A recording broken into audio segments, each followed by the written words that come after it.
ఈ కీర్తన యాత్ర కీర్తన.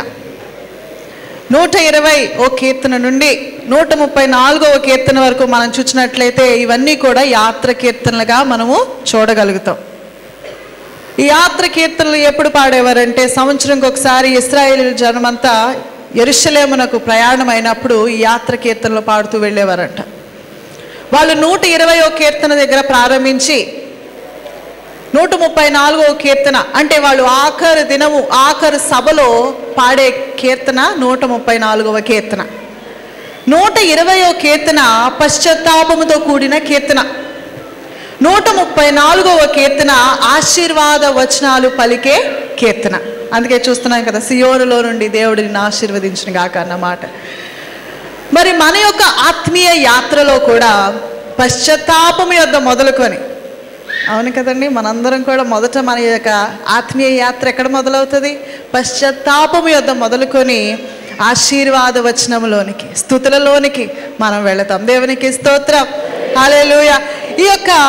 ఈ యాత్ర వచనములో చూసినట్లయితే ఇక్కడ ఈ ఆఖరు సభలో, ఇశ్రాయేలీల ఆఖరు సభలో వాళ్ళందరూ అంటున్నారు, సేవకులారా, రాత్రింబవలు కష్టపడి పనిచేసే సేవకులారా. దేవునికి స్తోత్రం, హల్లెలూయా.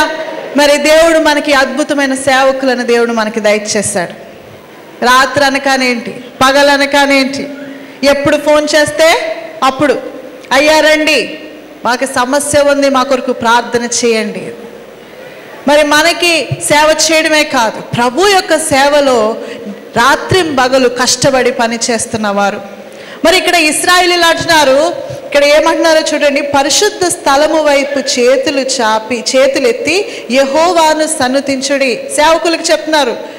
అంటే వాళ్ళు సేవకులకి ఎంత విలువిచ్చారో చూడండి. సేవకులారా, మీరు పరిశుద్ధ స్థలము వైపు మీ చేతులు చాపి ప్రభుని స్తుతించుడి అంటున్నారు. ఎందుకు ప్రభుని స్తుతించాలి? వీళ్ళు ప్రభుని స్తుతించినప్పుడు ఆ ఆశీర్వాదాలు వీళ్ళపైన వచ్చినప్పుడు ఈ ఆశీర్వాదాలు ప్రజలపైకి వాళ్ళు ఇవ్వగలరని. దేవునికి స్తోత్రం, హల్లెలూయా. మరి ఇక్కడ సేవకులను సన్మానించినట్లు మనం చూస్తున్నాం, సేవకులకి ఒక గుర్తింపు ఇచ్చినట్లు చూస్తున్నాం, సేవకులు పడే కష్టానికి వాళ్ళు గుర్తింపు దయచేసినట్లు మనము చూస్తున్నాం. మన యొక్క సేవకుల్ని కూడా మనము గౌరవించే వారంగా ఉండాలి. అందుకే చూడండి, దావీదు భక్తుడు సౌలుకి ఎంత గౌరవం ఇచ్చాడు, సౌలు ఎన్ని కష్టాలు పెట్టినా.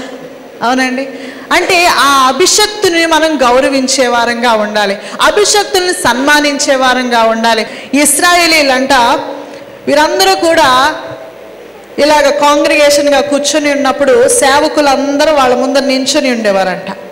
ఆ మొదటి 2 వచనాలు ఉన్నాయి కదా, సేవకులారా అన్న మొదటి 2 వచనాలు ప్రజలందరూ చెప్పుచుండగా, ఆ 3వ వచనము, భూమి ఆకాశములను సృష్టించిన దేవుడు మిమ్మల్ని సియోను నుండి ఆశీర్వదించును గాక అన్న ఆశీర్వాద వచనము సేవకులు వాళ్ళ పైన చేతులు చాపి వాడిని, యెహోవా సేవకులారా, యెహోవా మందిరములో రాత్రి నిలుచుండు వారలారా, మీరందరూ యెహోవాను సన్నుతించుడి, పరిశుద్ధ స్థలము వైపు మీ చేతులెత్తి యెహోవాను సన్నుతించుడి. 3వ వచనం అందరం కూడా చదువుదాం. భూమాకాశములను సృజించిన యెహోవా సియోనులో నుండి నిన్ను ఆశీర్వదించును గాక. యేసుక్రీస్తు అతి పరిశుద్ధమైన నామములో మీ అందరికీ శుభాలు తెలియజేస్తూ ఉన్నాం. ఈ దినమందు మన యొక్క ధ్యానము కొరకే కీర్తనలు 125వ కీర్తన 2వ వచనాన్ని మనము చదివి మనము ధ్యానిద్దాం. యెరూషలేము చుట్టూ పర్వతములు ఉన్నట్లు యెహోవా ఇది మొదలుకొని నిత్యము తన ప్రజల చుట్టూ ఉండును. యెరూషలేము చుట్టూ పర్వతాలు ఎలాగున్నాయో నిత్యము యెహోవా తన యొక్క ప్రజల చుట్టూ ఉన్నానని ఆయన వాగ్దానము చేస్తూ ఉన్నాడు. దేవుని బిడ్డలారా, చాలాసార్లు మన జీవితాల్లో వస్తున్న కష్టాలు, శ్రమలు, బాధలు, ఇబ్బందులు చూసి అనేక అవమానకరమైన మాటలు, అప్పులు, ఇలాంటి బాధకరమైన సమయంలో దేవుడు నాతో ఉన్నాడా, దేవుడు నాకు సహాయం చేస్తున్నాడా, దేవుడు నన్ను గుర్తు చేసుకున్నాడా, దేవుడు ఒకవేళ ఉన్నట్లయితే ఈ దినమందు నన్ను ఎందుకు ఇలాగ విడిచిపెట్టాడనే ఒక సమస్యతో ఈ ఆరాధనకి వచ్చి ఉండొచ్చు. పరిశుద్ధాత్మ దేవుడు ఆయన తెలియపరిచేమనంటే యెరూషలేము చుట్టూ ఆయన సన్నిధి ఎలాగూ ఉన్నదో అలాగనే నిత్యము ఆయన నీ చుట్టూ ఉన్నాడని అద్భుత రీతిగా పరిశుద్ధాత్మ దేవుడు ఆయన మనకి తెలియపరుస్తున్నాడు. దేవుని బిడ్డలారా, యెరూషలేము పట్టణం అంటే దేవుడు ప్రేమించిన ఒక అద్భుతమైన ఒక పట్టణంగా ఉంది. అందుకని నూతన యెరూషలేమా అని ఎంత గారంగా దేవుడు దాన్ని పిలుస్తూ ఉన్నాడు. ఆ యొక్క దేశము రక్షించబడాలని ఆ దేశము చుట్టూ కూడా దేవుడు భయంకరమైన కాపుదల పెట్టి ఉన్నాడు. మీరు చూసినట్లయితే ఎందుకు దేవుడు పర్వతాలు నియమించాడంటే శత్రువు ఆ యొక్క దేశం మీదకి యుద్ధానికి రావాలన్నట్లయితే పర్వతాల మీద ఎక్కి రావాలి. పర్వతాల మీద నిలబడుకొని సైనికులు ఆ దేశాన్ని చుట్టూ కూడా కావులు ఉంచడానికి దేవుడు ఒక అద్భుత రీతిగా ఒక కాపుదలత దేవుడు ఆ యొక్క పట్టణానికి దయచేసి ఉన్నాడు. యెహోవా యందు భయభక్తి కలిగిన వాళ్ళ చుట్టూ ఆయన దేవదూతల్ని ఆజ్ఞాపించాడంట. ఒకవేళ దేవుని బిడ్డలారా, ఈ సమయమందు నీ చుట్టూ కూడా దేవుడు ఆయన పర్వతాల లాంటి దేవుని యొక్క మహిమ కలిగిన ఆయన ప్రసన్నత ద్వారా ఆయన నడిపిస్తూ ఉన్నాడు. దేవుని బిడ్డలారా, యెరూషలేము చుట్టూ బైబిల్ గ్రంథంలో చూసినట్లయితే 7 ప్రాముఖ్యమైన పర్వతాల గురించి రాయబడి ఉంది. 7 పర్వతాలు కూడా అద్భుత రీతిగా ఈ యొక్క యెరూషలేము చుట్టూ కూడా కావలుగా ఉంటున్నట్టుగా బైబిల్ గ్రంథములో ఉన్న 7 ప్రాముఖ్యమైన ఆ యొక్క పర్వతాల గురించి ఈ దినమందు మనము ధ్యానించడానికి మనము ప్రయత్నిద్దాము. దేవుని బిడ్డలారా, మొదట పర్వతము బైబిల్ గ్రంథములో చాలా పేరు పొందిన పర్వతం పేరు అరరాతు అని చెప్పబడి ఉంది. 7వ నెల 17వ దినమున ఓడ అరరాతు కొండల మీద నిలిచెను. నీళ్లు 10వ నెల వరకు క్రమంగా తగ్గుచూ వచ్చెను. 10వ నెల మొదటి దినమున కొండల శిఖరమున కనబడెను.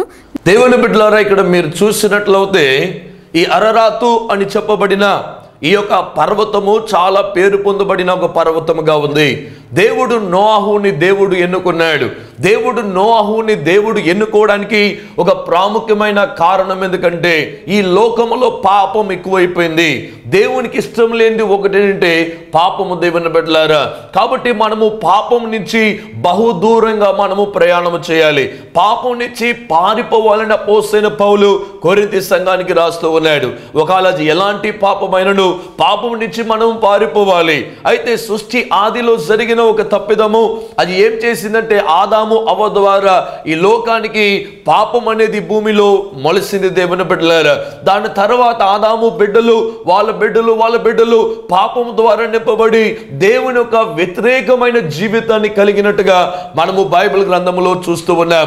కాబట్టి దేవుడు ఏం చేశాడంటే ఈ లోకములో ఉన్న పాపాన్ని ఆయన చూసి ఆయన ఒక ఆలోచన కలిగి ఉన్నాడు. ఈ లోకాన్ని తుడిచివేద్దాం, ఈ లోకములో ఉన్న మనుషులందరినీ తుడిచివేద్దాం.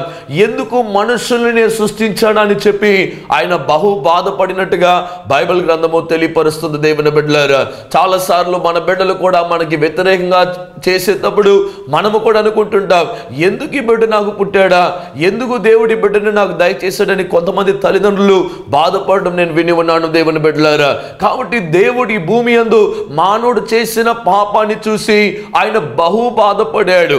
ఆ మానవుల యొక్క పాపము ఆయన సన్నిధానం ముందు వచ్చి ఆయన బహు వేదన పెట్టింది. అలాంటి సమయంలో ఈ భూమిలో ఉన్న మానవులందరినీ కూడా తుడిచివేద్దామనే తలంపు కలిగి ఉన్నప్పుడు దేవుడు నోవాహుని ఎన్నుకున్నాడు. దేవుడు నోవాహుని ఎన్నుకోవడానికి ప్రాముఖ్యమైన కారణం ఎందుకంటే ఆయన ఒక నీతిమంతుని కూడా విడిచిపెట్టే దేవుడు కాదు. ఆయన నీతిమంతుల్ని గుర్తు చేసుకునే దేవుడిగా ఉన్నాడు. ఆయన జ్ఞాపకం చేసుకునే దేవుడిగా ఉన్నాడు. అందుకని నోవాహు ఒక నీతిమంతుడు ఈ దేశంలో ఉన్నాడు, ఈ లోకములో ఉన్నాడని దేవుడు ఎరిగి ఆయన వెంటనే ఆయన ఒక ఆలోచనని మార్చుకోవడం ప్రారంభించాడు. అందుకని బైబిల్ గ్రంథము తెలియపరుస్తుంది నోవాహు ఒక నీతిమంతుడు అంట. ఆదికాండం 7వ అధ్యాయము 1వ వచనంలో ఆ విషయము మనము చూడొచ్చు. దేవుని బిడ్డలారా, ఆ యొక్క నిబంధనని నెరవేర్చడానికి నోవాహు వెతికాడు. నోహు లాంటి వాళ్ళని వెతికినప్పుడు నోహు ఒకడే అక్కడ కనబడెను అని బైబిల్ గ్రంథము తెలియపరుస్తూ ఉంది. ఈ కాలంలో కూడా మీరు తెలియపరచొచ్చు, అయ్యా ఈ భూమి అంతా కూడా పాపంతో నింపబడి ఉంది, కాబట్టి మేము కూడా పాపం చేయాలా, మేము కూడా పాపంతో ఏకమైపోవాలా అని ఒక ప్రశ్న మీలో ఉండొచ్చు. కానీ మనము బహు జాగ్రత్తగా ఉండాలి దేవుని బిడ్డలారా. పాప మనుషులతో మన యొక్క సహవాసము చాలా తక్కువ పెట్టుకోవాలి. పాపముతో కూడిన మనుషులతో జీవించడం మంచిది కాదని బైబిల్ గ్రంథము తెలియపరుస్తుంది. అపోస్తలుడైన పౌలు ఆయన కొరింథీ మొదటి పత్రికలో రాసేటప్పుడు అంటాడు, ఆ యొక్క పాపులతో మనము సహవాసం కలిగినట్లయితే అది మనల్ని నాశన మార్గానికి నడిపిస్తుందని బైబిల్ గ్రంథము తెలియపరుస్తూ ఉంది. ఆ యొక్క మొదటి కొరింథీ 5వ అధ్యాయము 11వ వచనంలో ఎలాంటి వాళ్ళంటే వ్యభిచారకులు, దొంగలు, విగ్రహారాధికులు, మాంత్రికులు, ఇలాగ తాగుడుబోతు వాళ్ళు, ఇలాంటి అనేకమైన పాపంతో కూడిన మనుషుల నుంచి మనల్ని పారిపోమని ఆయన ఆజ్ఞాపిస్తున్నాడు. కాబట్టి మనము జాగ్రత్తగా ఉండాలి. అందుకని ఆది కాండము 6వ అధ్యాయము 8వ వచనంలో చూసినట్లయితే దేవుడు నోహు మీద కనికరపడ్డాడంట. నోహు మీద ఆయన కళ్ళు పెట్టి నోహు ఒక నీతిమంతుడు అని బైబిల్ గ్రంథము తెలియపరుస్తూ ఉంది. ఈ కాలంలో నువ్వు కూడా దేవుని కొరకు ఒక నీతిమంతుడుగా ఉంటున్నావా? దేవుని కొరకు ఒక యథార్థపరుడుగా ఉంటున్నావా? లోకం ఎలాగుందో, మీ ప్రజలు ఎలాగున్నారు, ఇతరులు ఎలాగున్నారో మనకు అవసరం లేదు. దేవుడు ఒక నీతిమంతుడుగా నిన్ను ఉంచాలని ఆశపడుతూ ఉన్నాడు. ఈ లోకములో ఒక నీతిమంతుడుగా నిన్ను చూడాలని ఆయన ఆశపడుతూ ఉన్నాడు. దేవుని బిడ్డలారా, దేవుడు ఆది కాండం 6వ అధ్యాయము 13 నుంచి 22 వచనాలు మీరు చదివి చూసినట్లయితే దేవుడు నోహుతో మాట్లాడాడు. ఆ యొక్క 18వ వచనంలో తెలియపరుస్తున్నాడు, నేను నీతో చేయించిన ఒక నిబంధన ఏంటంటే నువ్వు ఒక ఓడని కట్టమని చెప్పాడు. ఓడని కట్టాలన్నట్లయితే దానికి బ్లూ ప్రింట్ అద్భుత రీతిగా దేవుడు నోహుకి ఇచ్చినట్టుగా బైబిల్ గ్రంథము తెలియపరుస్తుంది. నోవహు దేవుడు ఏమైతే ఆజ్ఞాపించునో దాని ప్రకారము చేశాడని ఆది కాండము 6వ అధ్యాయము 22వ వచనంలో రాయబడి ఉంది. దేవుడు ఏమైతే ఆజ్ఞాపించాడో దాన్నే చేశాడంట.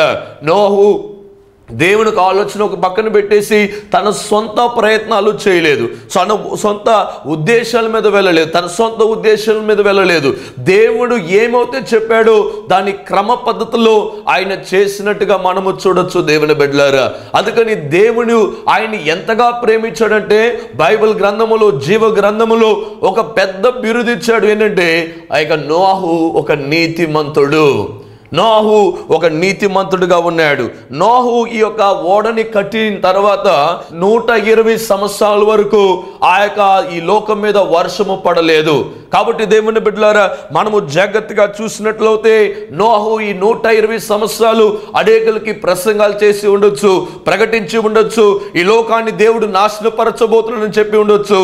అయితే ఒక వ్యక్తి కూడా జీవం కలిగిన దేవుని వైపు తిరిగి రాలేదు దేవుని బిడ్డలారా. కాబట్టి మనము బైబిల్ గ్రంథంలో చూసినట్లయితే దేవుడు వెంటనే ద్వారాన్ని మూసివేశాడు. ఆయన ద్వారాన్ని ఒకసారి మూసినట్లయితే ఆయన మరలా ద్వారాన్ని తెరవడు. ఆయన తెరిచినట్లయితే మూయగలిగిన వాడెవరు? ఆయన మూసినట్లయితే తెరవగలిగిన వాడెవరు? దేవుని బిడ్డలారా, ఒకవేళ ఈ దినమందు నీ ద్వారాలు మూయబడి ఉన్నాయని బాధపడుతున్నావా? ఆయన కనికరము కలిగిన దేవుడే ఉన్నాడు. నువ్వు ఆయన వైపు మొర్రపెట్టినట్లయితే, ఆయన వైపు నువ్వు చూసినట్లయితే ఆయన నీ కొరకే ద్వారాలు తెరిచి ఒక అద్భుతమైన కార్యాన్ని ఆయన చేయాలని ఆశిస్తూ ఉన్నాడు దేవుని బిడ్డలారా. ఒకవేళ నీ ద్వారాలు తెరవబడి ఇంకా నువ్వు ఆశీర్వదించబడాలన్నట్లయితే, నువ్వు చిన్న దాంట్లో నమ్మకస్తుడుగా ఉన్నట్లయితే దేవుడు నిన్ను పెద్ద దాంట్లో కూడా నమ్మకస్తుడుగా ఉంచుతాడు దేవుని బిడ్డలారా. కాబట్టి ఈ నోహు అద్భుత రీతిగా ఓడని తయారు చేశాడు. దేవుడు జంటలుగా జంతువులన్నింటినీ పంపించాడు. అద్భుత రీతిగా పరిచర్ని దేవుడు కొనసాగిస్తూ వచ్చాడు. ద్వారాన్ని మూసాడు. అద్భుత రీతిగా వర్షం రావడం ప్రారంభించింది. అప్పుడు మానవుడు గ్రహించాడు. అప్పుడు మానవుడు వచ్చి తలుపుని తడుతున్నాడు. తలుపు ద్వారాలు ఎవరి దగ్గర ఉన్నాయి? జీవం కలిగిన దేవుని దగ్గర ఉన్నాయి. ఈ దినమందు కూడా దేవుడు మనతో మాట్లాడే విషయం ఏంటంటే ఇది ఒక కృపాకాలమే ఉన్నది. కాబట్టి దేవుని బిడ్డలారా, అరరాతు అని చెప్పబడిన ఈ పర్వతం మీదకి ఈ ఓడ వర్షం అంతా అయిన తర్వాత ఆగినట్లుగా మనము కూడా ఆ పరలోకం అని చెప్పబడుతున్న సియోను పర్వతం మీద ఆగాలన్నట్లయితే నువ్వు రక్షణ అని చెప్పబడిన ఓడలేకి ప్రవేశించాలి. నీ యొక్క గ్రామంలో ఉన్న లేకుంటే నీకు సమీపంగా ఉన్న ఆత్మతో కూడిన ఓడలేకి నువ్వు జాయిన్ అయిపోవాలి. ఆత్మతో కూడిన దైవ సేవకులు సంఘములో మీరు పాలిభాగస్తులుగా ఉండాలి. దేవుని వాక్యము తెలియపరుస్తుంది, ఆయన మందిరంలో నాటబడిన చెట్టు అది పచ్చటి ఒలివ చెట్టు వలె ఉంటుందంట. అలాంటి పచ్చటి ఒలివ చెట్టు వలె మీరు ఉండాలన్నట్లయితే ఈ అరరాతు అని చెప్పబడిన ఈ పర్వతం మీద మీరు ఆగాలి దేవుని బిడ్డలారా. అందుకని ఈ బైబిల్ గ్రంథములో ఈ యొక్క మొట్టమొదటి పర్వతముకి చాలా గొప్ప ఒక పర్వతముగా ఉంది. ఈ పర్వతంకి ఒకవేళ నేను పేరు పెట్టాలన్నట్లయితే the mountain of new beginning అని చెప్తాను. ఈ యొక్క పర్వతము ఒక నూతనమైన ప్రారంభానికి సాదృశ్యమైన పర్వతముగా ఉంది. ఒకవేళ ఇదిన మందు ఒకవేళ నువ్వు పాపముతో వెళుతున్నావేమో, పాప అలవాటుతో జీవిస్తున్నావేమో, దేవునికి వ్యతిరేకమైన జీవితాన్ని కలిగి ఉన్నావేమో, అయితే నువ్వు యేసే వైపు చూస్తూ, యేసే నమ్మి ఆయన వైపు నువ్వు చూస్తూ, ఆయన కొరకే జీవిస్తూ, ఆయన కొరకే నువ్వు సాక్షులుగా ఉండనట్లయితే దేవుడు నీ పట్ల గొప్ప కార్యమును చేయడానికి ఆయన బహుగా ఇష్టపడుతున్నాడు. దేవుని బిడ్డలారా, ఆయన నిన్ను ప్రత్యేకమైన ప్రేమతో ఆయన పిలుస్తూ ఉన్నాడు. దేవుని బిడ్డలారా, ఈ ఓడలేకి నువ్వు వచ్చి అరరాతు అని చెప్పబడిన ఆ పర్వతం మీద ఆగాలని ఆయన ఆశపడుతూ ఉన్నాడు. నోహు ఆయన కుటుంబం మాత్రమే కాపాడబడింది. సృష్టి అంతట్లో కూడా మానవులందరూ కూడా నశించారు అని బైబిల్ గ్రంథము తెలియపరుస్తూ ఉంది. ఇదను మందు పరిశుద్ధాత్మ దేవుడు ఆయన నీతిని ప్రత్యేకంగా మాట్లాడుతున్నాడు. నీ జీవితం ఎలాగుందని ఒకసారి మీరు ఆలోచించి చూడండి దేవుని బిడ్డలారా. కాబట్టి ఈ బైబిల్ గ్రంథములో ఎలాగూ యెరూషలేము చుట్టూ పర్వతాలు ఉన్నాయో దేవుని బిడ్డల చుట్టూ ఆయన మహిమ ఉందంట. ఒకవేళ ఆయన మహిమ నీ చుట్టూన్నట్లయితే ఈ మొట్టమొదటి పర్వతంని గుర్తు చేసుకోవాలి. దేవుడు నీ జీవితంలో ఒక నూతనమైన ప్రారంభముని ప్రారంభించాలని ఆశపడుతున్నాడు. అందుకని మొట్టమొదటి పర్వతం పేరు అరరాతు. దేవుని బిడ్డలారా, ఈ పర్వతము ద్వారా నీ జీవితంలో ఒక నూతనమైన beginning, new beginning is going to start in your life because you have stopped at Ararathu mountain. ఓ దేవుని బిడ్డలారా, కాబట్టి ఈ పర్వతము చాలా పేరు పొందిన ఒక పర్వతముగా ఉన్నది. అయితే ఈ పర్వతము దగ్గర ఆగిన తర్వాత ఆ యొక్క నోహు కాకిని పంపించాడు. కాకి వెళ్ళిందంట, అటు ఇటు తిరుగుతుంది. కాకి ఆహారం కొరకు వెతుకుతూ ఉంది, అయినను అది మరలా తిరిగి రాలేదు. అయితే పావురంని పంపించినప్పుడు అది వెళ్ళి మరలా తిరిగి వచ్చిందంట. ఎందుకంటే ఎక్కడ స్థలము లేదు కాబట్టి. ఈ ఈ యొక్క పావురం గురించి ఇంకొక విషయం చెప్పాలన్నట్లయితే కాకి కోపానికి పాపానికి సాదృశ్యమైంది. లోకాన్ని వెనక వెంబడించేదిగా ఉంటుంది. ఒకసారి బయటికి వెళ్ళిపోతే అది మరలా తిరిగి రాదు. అయితే ఓడ బయటికి వెళ్ళిన పావురం వలె మనం ఉండాలి. సంఘం బయటికి వెళ్ళిన చాలా మంది కాకి లాంటి జీవితాన్ని కలిగి ఉంటారు. సంఘములో ఉన్నప్పుడు పరిశుద్ధమైన జీవితము, సంఘము బయటికి వెళ్ళినట్లయితే పాపకరమైన జీవితం కలిగి ఉంటారు. మీరు ఎక్కడికి వెళ్ళినా ఈ పావురం వలె జీవితం కలిగి ఉండాలి. మీరు బయటికి వెళ్ళినట్లయితే మీరు మరలా పరిశుద్ధతో పావురంలాగా లోపలికి రావాలి. పావురము అన్నప్పుడు అది సమాధానానికి సాదృశ్యమైన ఒక పక్షిగా ఉన్నది. సమాధానానికి సాదృశ్యమైన ఒక పక్షిగా ఉన్నది. అలాంటి ఒక వ్యక్తిగా మీరు దేవుని ఓడలేకి వచ్చే వాళ్ళుగా ఉండాలి, కానీ దేవుని ఒక ఓడ నుంచి బయట ఉండే వాళ్ళుగా ఉండకూడదు.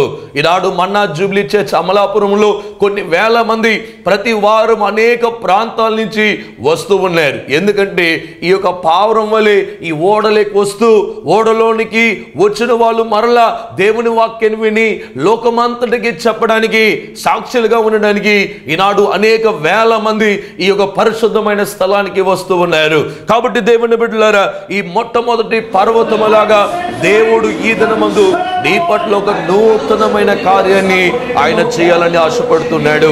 అందుకని ప్రకటన గ్రంథములో మీరు చూసినట్లయితే ఆయన ఒక అద్భుతమైన ఒక వాగ్దానాన్ని చేశాడు. ఏంటంటే, ఇది మొదలుకొని నేను ఒక నూతనమైన సూచక్రియని నేను మీ పట్ల చేస్తాను అని వాగ్దానము చేశాడు. ఆయన ఒక నూతనమైన ఇది మొదలుకొని ప్రకటన గ్రంథములో మీరు చదివినట్లయితే ఇది మొదలుకొని నేను ఒక నూతనమైన కార్యాన్ని చేస్తానన్నాడు. ఆ యొక్క యెషయా గ్రంథం 43వ అధ్యాయంలో చూసినట్లయితే ఆయన అంటున్నాడు, ఆ యొక్క ఎడారులో ఆయన మార్గాన్ని తయారు చేస్తాడంట, నీటి ఊటుని తయారు చేసే దేవుడిగా ఉన్నాడు. ఎక్కడైతే మార్గం లేదో అక్కడ మార్గాన్ని తయారు చేస్తాడు. ఒకవేళ ఈ దినమందు ఉద్యోగం లేకుండా బాధపడుతున్నావేమో, నీ కుటుంబ సమస్యలతో బాధపడుతున్నావేమో, అనేక అప్పుల బాధతో బాధపడుతున్నావేమో, ఇదిగో దేవుడు నీ కొరకై ఒక నూతనమైన త్రోవలు తెరవబోతున్నాడు. ఒక నూతనమైన ప్రారంభంని దేవుడు నీకు దయచేస్తూ ఉన్నాడు. ఒకవేళ సోలిపోయిన విశ్వాసిగా ఉన్నావేమో, కొంతకాలం ముందు అద్భుత రీతిగా దేవుని ఆలయంకి వస్తూ దేవుని ఆరాధిస్తున్న నీవు ఇప్పుడు దేవునికి దూరమైన పరిస్థితుల్లో ఉన్నావేమో, పరిశుద్ధాత్మ దేవుడు ఆయన నీతో మాట్లాడుతున్నాడు. ఆయన నీతిని ప్రత్యేకంగా మాట్లాడుతున్నాడు. ఈ అరరాతు అని చెప్పబడిన ఈ పర్వతము దగ్గరికి వచ్చి నువ్వు ఆగినట్లయితే నువ్వు నూతనమైన ఆ యొక్క జీవితాన్ని నువ్వు చూడొచ్చు. ఒక నూతనమైన ప్రారంభాన్ని, ద న్యూ బిగినింగ్ ని మీ యొక్క జీవితంలో చూడొచ్చు అనే విషయాన్ని బట్టి ఈ యొక్క మొట్టమొదటి పర్వతం గురించి మనము నేర్చుకున్నాము. దేవుని బిడ్డలారా, బైబిల్ గ్రంథములో రెండో ప్రాముఖ్యమైన పర్వతము, యెరూషలేము చుట్టూ 7 పర్వతాలు ఉన్నాయని బైబిల్ గ్రంథము తెలియపరుస్తుంది. కాబట్టి 7 పర్వతాలు కలిగిన ఈ యొక్క సాదృశ్యముగా రెండో పర్వతము బైబిల్ గ్రంథములో పేరు ప్రఖ్యాతులు కలిగిన పర్వతం ఏంటంటే మోరియా పర్వతము. మీరు ఆది కాండము 22వ అధ్యాయము 2వ వచనం చదివి చూసినట్లయితే, నీకు ఒక్కడైనను నీ కుమారుని అనగా నీవు ప్రేమించి ఇస్సాకుకు తీసుకొని మోరియా దేశమునకు వెళ్ళి అక్కడ నేను నీతో చెప్పబో పర్వతములలో ఒక దాని మీద దహన బలిగా అతన్ని అర్పించమని చెప్పాను. కాబట్టి ఇక్కడ మీరు చూసినట్లయితే ఇక్కడ అబ్రహాము గురించి రాయబడి ఉంది. అబ్రహాము ఆ యొక్క పొందిన ఒక ప్రత్యేకమైన ఎక్స్పీరియన్స్ ఈ మౌంటైన్ ఆఫ్ మొరాయా. దేవుని బిడ్డలారా, ఈ మౌంటైన్ ఆఫ్ మొరాయా లేకుంటే మోరియా పర్వతము గురించి మీరు చూసినట్లయితే అబ్రహాము గురించి బైబిల్ గ్రంథములో ఆది కాండము 12వ అధ్యాయములో చాలా చక్కగా తెలిసిన ఈ యొక్క లోకములు అనేక వర్తమానాలు ఈ వచనాన్ని బట్టి చేస్తూ వస్తూ ఉన్నాం. దేవుడు అబ్రహాముని ఆయన పిలిచాడు. ఆయన చెప్పిన మాట ఏంటంటే, నీవు ఈ దేశాన్ని విడిచిపెట్టి బయటికి రమ్మన్నాడు, నన్ను వెంబడించన్నాడు. అది మాత్రం కాకుండా నేను నీ ఇంటిని ఆశీర్వదిస్తాను, నీ తండ్రి ఇంటిని విడిచిపెట్టి నన్ను వెంబడించినట్లయితే నేను చూపించే దేశముకు నువ్వు వెళ్ళినట్లయితే అది మాత్రం కాకుండా నేను నిన్ను ఆశీర్వదిస్తాను, నిన్ను నీ జనాంగాన్ని లేకుంటే నిన్ను నీ సంతతిని నేను ఆశీర్వదిస్తాను. అది మాత్రం కాకుండా నిన్ను ఆశీర్వదించే వాళ్ళని నేను ఆశీర్వదిస్తానని వాగ్దానం చేశాడు. నిన్ను శపించు వాళ్ళని నేను వాళ్ళని శపిస్తానని వాగ్దానము చేశాడు. కాబట్టి ఆయన చేసిన ఒక ప్రత్యేకమైన వాగ్దానం ఇక్కడ ఏంటంటే, నిన్ను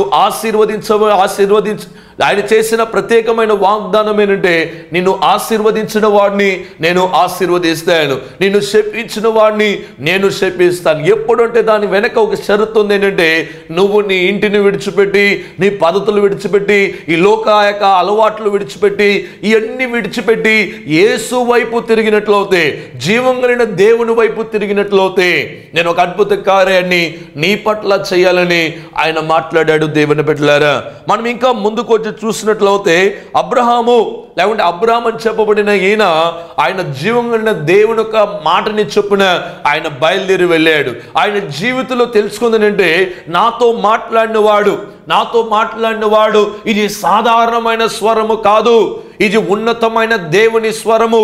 ఈ స్వరములో ఒక మహిమ ఉన్నది, ఈ స్వరములో దేవుని యొక్క చిత్తం ఉన్నదని ఎరిగి వెంటనే అబ్రాము దేవుని వైపు పరిగెట్టడము ప్రారంభించాడు. అబ్రాము బయలుదేరి వచ్చేటప్పుడు ఆయన కుటుంబంలో ఉన్న ఆయన భార్య బయలుదేరి వచ్చింది. ఆవిడ దేవునికి వ్యతిరేకించలేదు, ఆయన భర్త గారికి లోబడింది. నా యజమానుడు అని ఆవిడ పిలుచుకున్నదంట.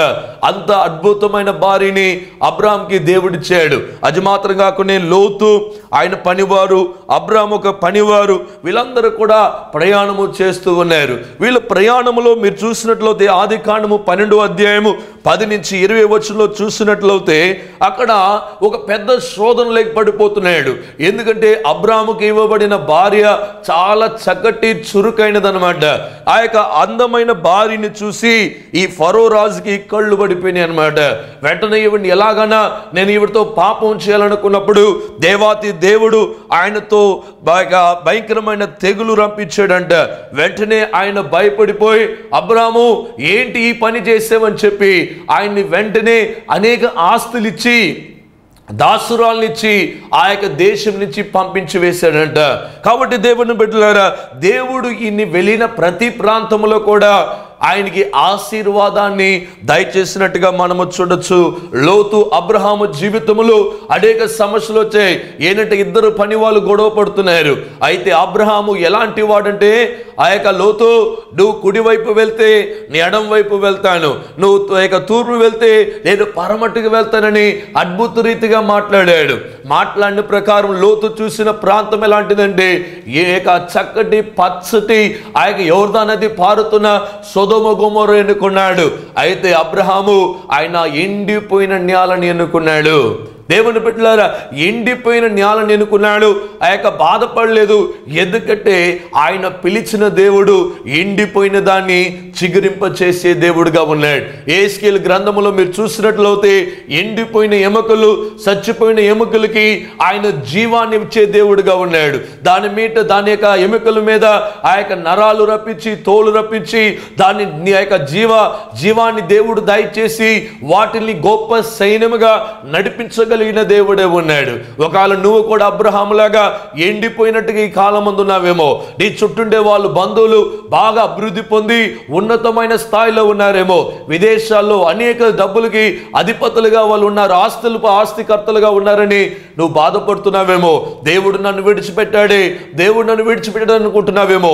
రెండో పర్వతం, నీ చుట్టుండే పర్వతం పేరు, ఈ పర్వతం పేరు మోరియా. దేవుని బిడ్డలారా, కాబట్టి ఆయనను నమ్మిన వాళ్ళు ఎండిపోయిన నేలలో ఉన్నా కూడా ఆయన చిగురింప చేసే దేవుడిగా ఉన్నాడు. ఎండిపోయిన నేలలో ఆయన నీటి బోటుని తయారు చేసే దేవుడిగా ఉన్నాడు. ఎండిపోయిన నేలలో ఆయన పచ్చగా అద్భుతమైన ఆశీర్వాదంతో నింపబడిన స్థలముగా ఆయన చేసే దేవుడిగా ఉన్నాడు. దేవుని బిడ్డలారా, ఈ యొక్క అబ్రహాము వెళ్ళిన ప్రతి విషయములో, ఆయన వెళ్ళిన ప్రతి ప్రాంతములో ఆయన గుడారాలు కట్టి ఆయన దేవుని మహిమపరిచాడు. ఆయన దేవునికి ప్రత్యేకమైన బలులు ఇచ్చేవాడు. మనము కూడా దేవుని కొరకై ప్రత్యేకమైన బహుమతులు దేవుని కొరకై ఇవ్వాలి.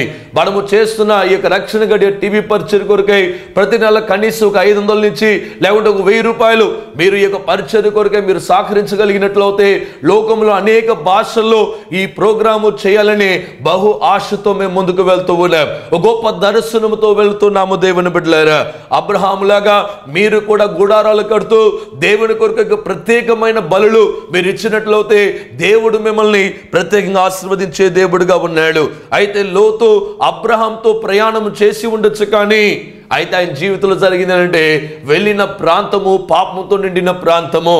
చాలా మంది ఏదో మహాపట్నానికి వెళ్ళిపోవాలి, లేకుంటే ఏదో అడ్డద్వారాలు ఆ యొక్క మార్గాలు డబ్బులు సంపాదించాలి, లంచాలు తీసుకోవాలి, ఇతరుల్ని దోచుకోవాలి, మోసగించాలి, ఇతరుల ఆస్తిని ఆక్రమించాలి.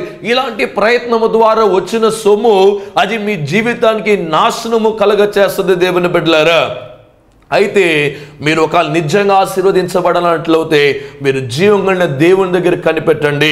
ఆయన అబ్రహాముని ఆశీర్వదించిన దేవుడు ఆయన నిన్ను కూడా ఆశీర్వదించే దేవుడుగా ఉన్నాడు. కాబట్టి మీరు యేసు ప్రభుని స్వరక్షకుడిగా స్వీకరించినట్లయితే, మీరు యేసయ్య దేవుడని మీరు నమ్మినట్లయితే, మీరు విశ్వసించినట్లయితే ఆయన ఇప్పుడే నీ పట్ల ఒక అద్భుత కార్యం చేయాలని ఆశపడుతున్నాడు. కాబట్టి దేవుని బిడ్డలారా, ఒకసారి మనం కళ్ళు మూసుకుందామా? మనం ప్రార్థన చేసుకుందాం. పరిశుద్ధమైన దేవా, మీకు వందనాలు ప్రభా. ఈ సమయమందు మీరు మాతో మాట్లాడావు ప్రభా. యెరూషలేము చుట్టూ మీ ప్రసన్నత ఉన్నది అని మీరు తెలియపరిచావు. అలాగూ ప్రభా, మీ బిడ్డల చుట్టూ మీ ప్రసన్నత ఉంచండి, మీ దేవదూతల ద్వారా కావలి ఉంచండి. ప్రతిలో చుట్టూ ప్రభా మీ యొక్క ప్రసన్నత ద్వారా ఆవరించండి, వాళ్ళని కాపాడండి, వీళ్ళని దీవించమని ప్రార్థన చేస్తున్నాను.